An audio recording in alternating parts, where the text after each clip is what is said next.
How's it going, everybody? My name is LuckyBunz, and in today's video I'm going to be going over everything you need to know for the upcoming Team GO Rocket Takeover event in Pokemon Go. With that being said, let's jump straight into it. Okay, so first of all, this event is going to be taking place from August 8th to August 12th from 12 AM to 11:59 PM local time. The bonuses are going to be as follows. We're going to get the ability to TM Frustration away on our Shadow Pokemon using Charge TMs.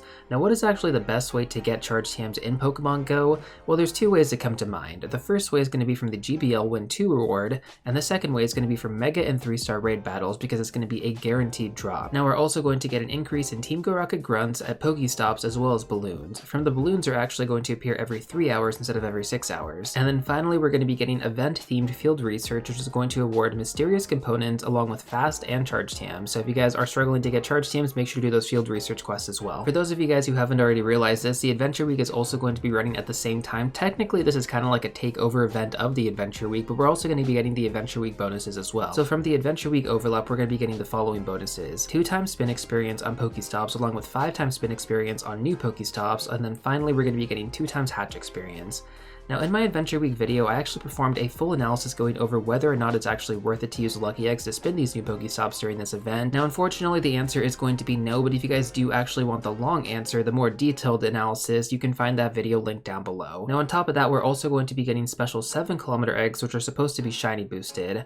The Pokemon are going to be as follows. We're going to get Cranidos, Shieldon, Tortuga, Arcan, Tyrant, and Amora. But of course, the question stands, is it actually worth hatching these 7km eggs? So for anybody who hasn't been playing Pokemon Go for a long time, eggs are known to be a scam in-game outside of hatch day events, so I would manage your expectations going into this. While the shiny rate is claimed to be boosted, history has shown that these odds are not always that good. Now, since we have actually had this event ongoing for the past few days, maybe some of you guys out there who have been hatching these 7km eggs can chime in if it's actually been worth it for you. Next up, let's go over the special event timed research ticket for $2. So this one is going to award you with 2 incubators along with 1 super incubator, and then finally you're going to get encounters with event-themed Pokemon. Now, with that being said, I know that there are going to be players out there who actually just want to hatch eggs anyways, so in that case, if you're going to be hatching eggs, this event ticket is going to be worth it for you, as it is going to save you a couple hundred coins on incubators. Now, on top of that, as we start the Team GO Rocket Takeover portion of this event, we're also going to get access to a web store bundle for $10, which is going to give you 7 Rocket Radars, 7 green premium raid passes, 7 Ultra Balls, and 7 Pineapple Berries.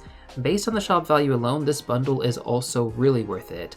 Again, the 7 Rocket Radars are going to be 1400 Pokecoins, and the 7 green raid passes are going to be 700 Pokecoins. So just looking at the shop value, that is going to be $21 worth of items. But considering that you can actually get these Rocket Radars from beating Team GO Rocket grunts and gathering components, this might not be worth it for you. If you don't really have that much time to play, then I would recommend getting this box, but at the same time, if you have enough time to play, you can just go ahead and do this completely free to play. Now, we do actually have one more special box, which is going to be in-game for 315 Pokecoins. This one is going to award you with 1 incubator, 1 Rocket Radar, and 1 green premium raid pass. So depending on what you want to focus on during this event, this bundle might be worth it as well. For example, if you're going to be focused on the 7km eggs, the team leaders, and the Shadow Lugia raids over the weekend, this is probably worth getting opposed to just paying shop value for these items individually. Remember, you can get the Super Rocket Radars for free though, and the shiny raids from eggs are known to be a scam, so that would basically just leave you with the raid passes to focus on, in which case you can just buy 3 of those in the shop instead of paying 315 for all the items in the box. Once again, it totally depends on your playstyle. I just wanted to provide some opportunity cost perspective. Now, with the paid items out of the way, let's go over the new Shadow Pokemon that are going to be featured during this event. So we're going to get access to 3 new Shadow Pokemon, Timber, Tortuga, and Arcan. Now, in terms of which ones are going to be meta relevant, the only one that really stands out is going to be Timber, which evolves into Conkeldurr. This Pokemon is going to have relevance in the Open Master League as well as the Raid/Gym meta for the Fighting type category. Now, I did get a question from one of you guys asking me if Shadow Conkeldurr is going to be better than Shadow Machamp, and the answer to that is going to be yes. In terms of Shadow Fighting type attackers, Shadow Conkeldurr is going to be the best, except for the fact that it's still going to be slightly below regular Terrakion with Double Kick plus Sacred Sword. Sacred Sword is going to be a legacy moveset on Terrakion, so if you don't have that moveset, it's not nearly as good. And one really strong benefit for Shadow Conkeldurr opposed to Terrakion is that Shadow Conkeldurr doesn't require any legacy moveset. So in terms of the best moveset, you want to be running Counter plus Dynamic Punch. Now, in terms of the other 2 new Pokemon we're going to be getting, neither of them are really worth focusing on for raids or for PvP. Next up, let's go over the Team GO Rocket leader rotation. So normally this isn't posted early, but this event, they actually posted it early. So from Arlo, we're going to be getting Shadow Anorith, from Sierra, we're going to be getting Shadow Carvanha, and then from Cliff, we're going to be getting Shadow Laleep. This is a pretty bad lineup, I'm not going to lie. Like, the only Pokemon that is actually kind of good is Shadow Carvanha from Sierra. I feel like Niantic could have at least given us one really good Pokemon to hunt, like just at least one, you know what I'm saying? Next up, let's go over the best Pokemon to TM Frustration on. So honestly, I would just TM Frustration on all of the Shadow Pokemon that you do have if you have the charge TMs available. But with that being said, if you are limited on charge TMs, then the next best option will be to check out my top Shadow Pokemon to power up video. This covers the best Pokemon for both raids as well as Master League. I also have 2 videos for Great League and Ultra League that cover the best Pokemon to Elite TM, which includes a ton of Shadow variants. Many of these Pokemon have Calm Day exclusive movesets, and during certain events, we are given the ability to actually evolve them to get their exclusive moveset. However, if you guys do have Frustration on your Shadow Pokemon, you won't be able to get the exclusive moveset. So for those of you who are interested in PvP, then I would strongly recommend watching those videos as well. You can find links for all of those videos in the description down below. Next up, let's go over the available raids for this event, starting off with the Legendary and Mega Raids. I already went over these during my Adventure Week video, so I'm going to go over this one pretty quickly.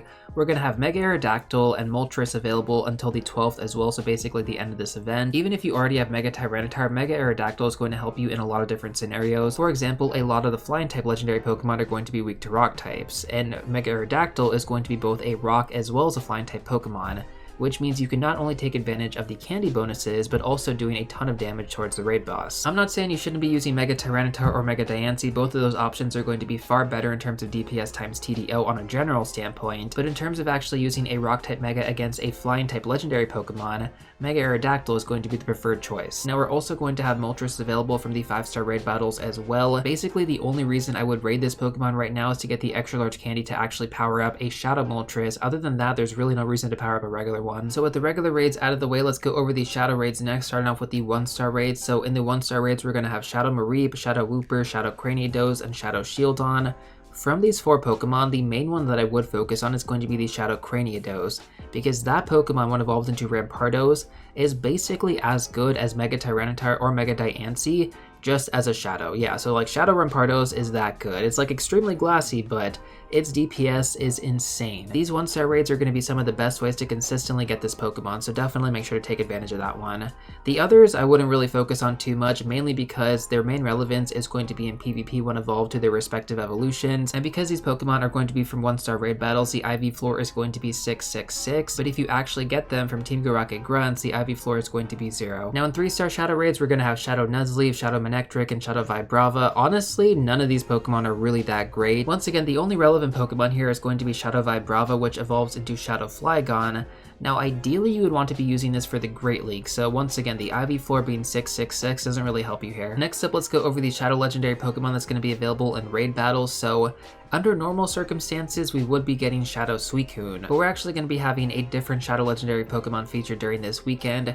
You will have the next 3 weekends following to get your hands on a Shadow Suicune before it leaves rotation, so if you guys do want that Pokemon and potentially even a Shadow Shiny, focus on it after this weekend. Now unfortunately, we're not going to be getting Shadow Apex Lugia either for this Shadow Raid weekend, even though it was totally teased during the season trailer, like legit, it's right there. But with that being said, we are going to be getting the step down to that, which is going to be regular Shadow Lugia, which yes, it can be potentially shiny. Now you are going to need a lot of trainers to actually take this down, guys. Like Lugia is a very tough raid boss. I'm assuming that most of you guys probably know this by now, but for those of you who don't, you can't actually remote raid into Shadow raids. They have to be done in person, so I would strongly recommend using Campfire in-game to locate any events near you for this raid weekend. Now I do want to clarify its meta relevance as well, so first of all, Lugia or Shadow Lugia should never be used as a raid attacker, but it can totally be used as a Master League relevant attacker. So if you do actually end up getting an IV spread that is at least 13-13-13, you could always purify to get the Hundo. Now normally this is not recommended to do with your Shadow Pokemon, but Lugia is going to be the exception to that rule. And once again, please don't use Lugia in raid battles even if you do end up getting the Hundo. Like, trust me, it is just a terrible Pokemon to use. If you guys want to actually know the best Pokemon to power up in game, like the best Pokemon to actually focus on building, then check out this video right here. So we just covered the Shadow Legendary Pokemon that's going to be available in raid battles over this upcoming weekend, but what about the special research new Shadow Legendary Pokemon that's going to be available from Giovanni? So that Pokemon is going to be Shadow Cresselia. I know I'm kind of a bit disappointed that we didn't actually get Shadow Rayquaza, but at the same time it kind of does make sense. Like, if we were able to give Rayquaza a Meteorite, like potentially a Shadow Rayquaza a Meteorite, to get Dragon Ascent, that would be crazy OP. Like, and I'm pretty confident because Niantic decided to skip it, there's a good possibility that we will be able to do this in the future. Now, in terms of the new special research quest for Team Go Rocket, this is going to be available until September 3rd at 9:59 a.m. local time. Now, like usual, guys, it is going to be unknown if we're going to be getting the next Shadow Legendary Pokemon very soon after, or if we're going to have to wait a few months for the next Team Go Rocket Takeover. This basically means, though, that you will have a longer time to get Shadow Cresselia, but the research is what gives you the Super Rocket Radar in order to actually battle Giovanni. So basically, when it comes down to it, just make sure to log into the game before September 3rd to get your new special research quest. If you do have an old Team Go Rocket special research quest that isn't on page 1, you're going to have to complete that first, but I'll talk more about that later. Now, in terms of meta relevance for Shadow Cresselia, its main relevance is going to be in PvP for the Great League and Ultra League metas. Now, normally Cresselia from raid battles does not fall below 1500 CP. The only previous way to actually get this was from timed research, where it would actually be level 15 instead of level 20. Now, Shadow Pokemon caught from Giovanni are going to be at level 8. If they're weather boosted, they're going to be at level 13. But either way, they're going to have an IV floor of 666, which means the chances of getting a good IV spread for PvP is much higher than normal, because in the other scenario for regular Cresselia, like first of all, you would have to get one from timed research, and then you would have to mirror trade that with somebody else, typically someone with lower friendship level than you, to get a better IV spread. Ideally, like there's still a chance that you wouldn't even get a good IV spread for PvP, but if you trade it with somebody else, there is a chance that you could end up getting low attack, high defense, and high stamina. Speculation-wise though, according to some of the PvP analysts on Sylph Road and then some of the other websites, Shadow Cresselia is expected to be a downgrade to its regular variant, which means if you've already traded with somebody else for a good IV spread, you may just want to stick with that one, like if you already have one. With that being said though, if you guys don't actually have one build, this is one of the best Pokemon to use for both the Great League and Ultra League metas. Even as a Shadow, I can't imagine it being ranked too much lower compared to the regular. But we won't know until this event actually goes live and people actually start running it. If you do end up rolling a good PvP IV spread though, you will definitely want to build this. So now the question stands, should you actually stack the Super Rocket Radar? So, I mean, it basically is a pretty simple answer when it comes down to it. Like, if you're an avid PvP player, you might want to chance a Radar or two on Shadow Cresselia for good PvP IVs. That being said though, if you're more focused on the raid/gym meta, you're definitely going to want to stack your Super Rocket Radar for the next potential Shadow Legendary Pokemon from Giovanni. I'm going to explain both the new and old methods for stacking your Super Rocket Radar right now.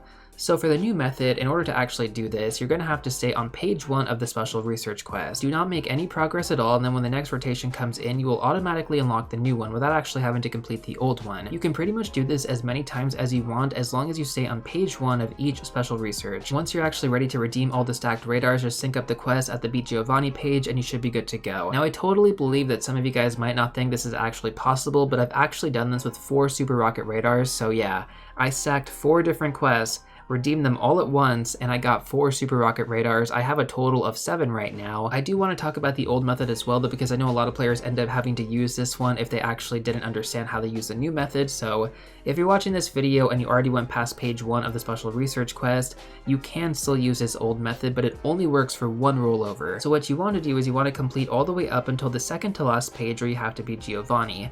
Then at this point, just wait on this page until the next special research quest is released. Once the new Shadow Legendary Pokemon enters into rotation, use that radar and then complete the quest. Now from here, just go ahead and restart the app and it should unlock the new special research quest as long as you did this before the time window. Now from here, you can start using the new method by staying on the first page. You can also complete it if the new Shadow Legendary Pokemon is something that you are actually after. In this case, not so much, and maybe for the next one though, if we end up getting Shadow Darkrai, that could be a completely different story. Remember, the best way to actually tell what Shadow Legendary Pokemon you're going to be getting is based on the final Pokemon in Giovanni's lineup. Next up, we're going to be going over a few of your questions really quick, some of the ones that weren't actually answered in this video, so let's run through those right now. What are your thoughts on skipping Cresselia to stack for Rayquaza? That's kind of what I'm thinking. So first of all, I honestly don't think we're going to be getting Rayquaza now that they kind of skipped it, so in terms of the next Shadow Legendary Pokemon, I think that's probably going to be Darkrai, or literally like any of the other ones from Gen 4, like we have a lot of them from Gen 4, so yeah, I think we're just on Gen 4 now, and Shadow Rayquaza, kind of a distant dream. What is one Shadow Pokemon you hope gets added to the Grunt rotation? So one that I really wish would get added is Shadow Shadow Cyndaquil, like that would be super clutch. Right now we can't actually get it from Team GO Rocket Grunts, and this Pokemon is incredibly good in a PvP for the Great League and the Ultra League. And if we're actually able to TM Frustration away, we can also get the Legacy Comday moveset Blast Burn because it had a Comday Classic in June. So when it comes down to it, I know it sounds kind of biased, but trust me, Shadow Cyndaquil will be awesome to get for this next rotation. Is Shadow Conkeldurr worth powering up / maxing out? So yes, I would say that it's worth powering up. I don't know if it's actually worth maxing out. When it comes down to it, I feel like if you get anything above like 90% IV, that would be worth powering up, potentially even maxing out. Like if you get anything like above 96% IV, yeah, definitely a strong consideration to maxing out. I've only maxed out one Shadow to level 50. That was my Shadow Salamence, which is actually a 98% IV. So I believe it's 15, 14, 15. Yeah, that was totally worth it. And if I got another really meta-relevant Shadow Pokemon, I'd probably do it again. But again, like 90% at least, anything lower than that, not worth maxing out. How many gems does it take to take down a Tier 1 Shadow Pokemon? So I believe for Tier 1 and Tier 3 Shadow Pokemon raids, you don't actually have to use gems anymore. At least if you beat it fast enough, it doesn't actually affect you.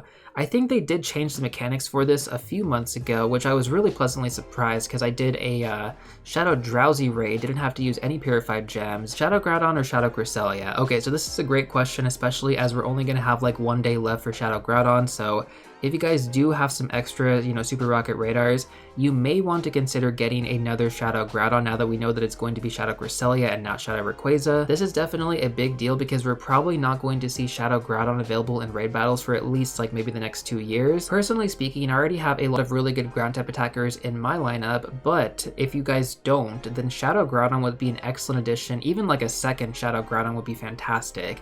You don't have to give them all Precipice Blades, like you could totally run a Mud Shot plus Earthquake, but if you are able to give him Precipice Blades, my goodness, that move is crazy OP. Ultimately, I think it really depends on your playstyle though, like if you're more focused on PvP, you might actually end up saying Shadow Cresselia, but if you're more focused on raid battles, then Shadow Groudon makes a lot of sense. Also, if you end up getting a really good IV spread, you can also use that in the Master League. That pretty much covers all the questions I wanted to go over. There were a few others, but I didn't want to go over too many that felt like repeats. I'm trying to be better about the questions I pick for these videos, so hopefully you guys do appreciate that. Now, I do still have a few more things to go over in this video in regards to tips and tricks and just things to focus on. So the next thing I want to go over is going to be the PokeStop XXL Showcases. We've already had a few of these showcases featured during the Adventure Week event, and so far we've had an all rock type showcase and some fossil Pokemon.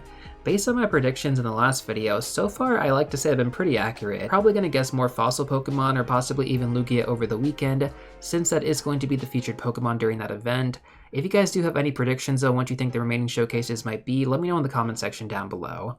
Alright, next up let's go over the Dawnwings and Duskmane Necrozma adventure effects for Tyrunt as well as Amora. So I got a comment on my Adventure Week video where someone had been recommending to use the adventure effects for the fusion forms because it actually functions very similar to an incense and you can actually get these spawns for Amora as well as Tyrunt, which are supposed to be shiny boosted, but only inside 7-kilometer eggs.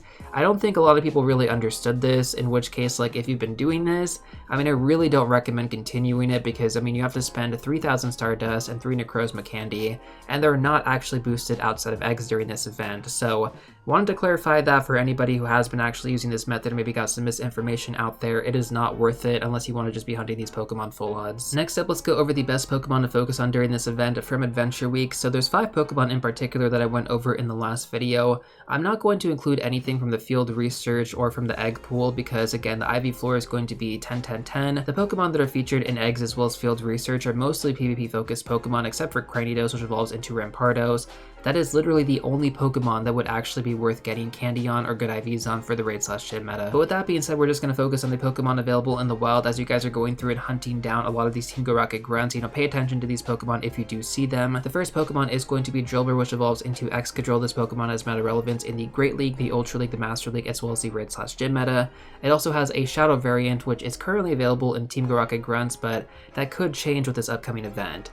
This is arguably one of the best Pokemon to hunt during this event. I mean, seriously, like, out of everything else, like, Drillbur is the MVP. The next Pokemon is going to be Dunsparce, mainly focused in the Great League. Now, I'm not going to tell you to focus on getting a good IV spread, even though that is kind of important, but I'm going to tell you to mainly focus on getting as much candy of this Pokemon as possible for its future evolution to Dunsparce, which is most likely going to have its special 3-segment variant coming to Pokemon Go at some point in the future.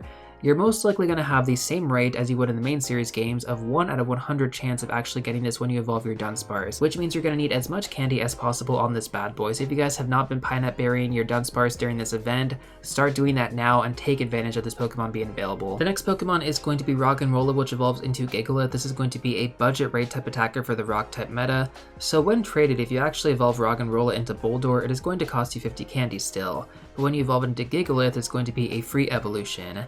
This is because Roggenrola is one of the few Pokemon that benefits from the trade evolution discount, which is why it makes it a great budget rock type attacker to have for newer players. It does also require a legacy moveset Meteor Beam in order for it to actually be at its best, but I wouldn't recommend using Elite TM because it's meant to be a temporary attacker, not a permanent one. Following that, the next Pokemon is going to be Bunnelby, which evolves into Diggersby. This Pokemon has relevance in the Open Great League and is going to require a lot of extra large candy to power it up. Finally, the last Pokemon is going to be Aerodactyl as a rare spawn. This is definitely a really great Pokemon to hunt during this event. Great Pokemon to get as a shiny, great Pokemon to get for extra large candy all around. If you end up running into one and you don't have the rock type mega active, might be worth considering doing that. Speaking of which, though, let's go over the best mega evolution you guys want to have active during this event. So for the ground type Pokemon, if you want to focus on those, Steelix, Swampert, or Garchomp are going to be the best ones to go with. But if you want to focus on the rock type Pokemon, Aerodactyl, Tyranitar, or Diancie. I do want to remind you guys, since most of the good Pokemon here are going to be in field research, you can stack them by running away from the encounter and then redeeming them later. So for example, you could have a ground type mega active for the Drillbur spawns and then switch to a rock type mega when you're going to be going through your stack. Either way, whichever one of these Pokemon you have at mega level 3, I would prioritize that one over the others for increased candy and extra large candy. Alright guys, that is pretty much everything for this video. We covered so much in this, so as always, if you guys have any questions about anything I talked about, let me know in the comment section down below and I'll respond to them as soon as I can. But if you still want to check out some more content, I'm going to recommend these two videos right here, and before you go, don't forget to smash that like button, subscribe, and I'll see you all real soon in the next one.